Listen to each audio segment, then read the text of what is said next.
জাহান্নামীদের যে ধরনের খাবার দেওয়া হবে তা নিয়ে আজকে আলোচনা করব ইনশাল্লাহ। যন্ত্রণাদায়ক জাক্কুম বৃক্ষ। এই বৃক্ষ তার পরিচিতি সম্বন্ধে মহান আল্লাহ তাআলা বলেন, আপ্যায়নের জন্য কি এটি উত্তম না জাক্কুম বৃক্ষ?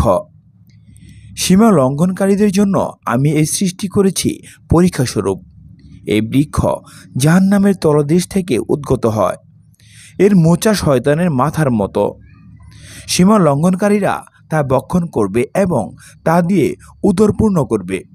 তার উপর অবশ্যই ওদের জন্য ফুটন্ত পানির মিশ্রণ থাকবে। অতঃপর অবশ্যই ওদের প্রত্যাবর্তন হবে জাহান্নামের দিকে। সূরা সাফফাত আয়াত ৬২ থেকে ৬৮। অন্য আয়াতে আল্লাহ তাআলা বলেন, নিশ্চয়ই জাক্কুম গাছ হবে পাপিষ্ঠের খাদ্য। গলিত তামার মতো তা পেটের ভিতর ফুটতে থাকবে, গরম পানির ফোঁটার মতো। আমি বলবো, ওকে ধর এবং টেনে নিয়ে যাও জাহান্নামের মধ্যস্থলে। অতঃপর ওর মাথায় ফুটন্ত পানি ঢেলে দিয়ে শাস্তি দাও এবং বলো, আস্বাদ গ্রহণ করো, তুমি তো ছিলে সম্মানিত। এটা তো সেই শাস্তি যার সম্পর্কে তোমরা সন্দেহ করতে। সূরা দুখান আয়াত ৪৩ থেকে ৫০। যন্ত্রণাদায়ক এই খাবার সম্পর্কে আল্লাহ তাআলা আরও বলেন, অতঃপর হে বিভ্রান্ত মিথ্যা জ্ঞানকারীরা, তোমরা অবশ্যই আহার করবে জাক্কুম বৃক্ষ হতে এবং ওটা দ্বারা তোমরা উদরপূর্ণ করবে। তারপর তোমরা ফুটন্ত পানি পান করবে পিপাসার্ত উটের ন্যায়। জারি কাঁটাযুক্ত বিষাক্ত গুল্ম। জাহান্নামীদের আরও যেই ধরনের যন্ত্রণাদায়ক খাবার খেতে দেওয়া হবে তার আরেকটি প্রকার হলো জারি বা এক প্রকার কাঁটাযুক্ত বিষাক্ত গুল্ম।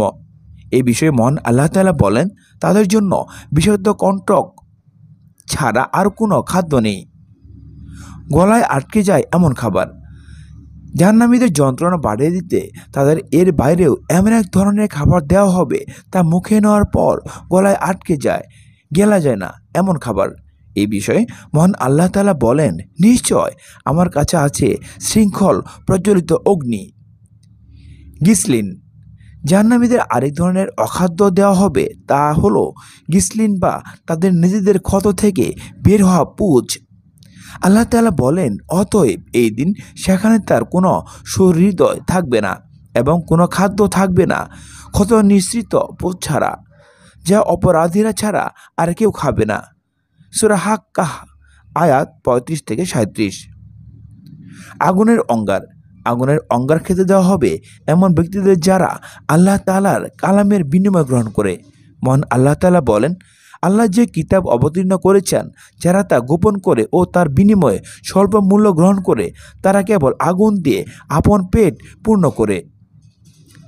শেষ বিচারের দিন আল্লাহ তাআলা তাদের সাথে কথা বলবেন না এবং তাদেরকে পাপ পঙ্কিলতা থেকে পবিত্র করবেন না, আর তাদের জন্য রয়েছে যন্ত্রণাদায়ক শাস্তি। সূরা বাকারা আয়াত ১৭৪।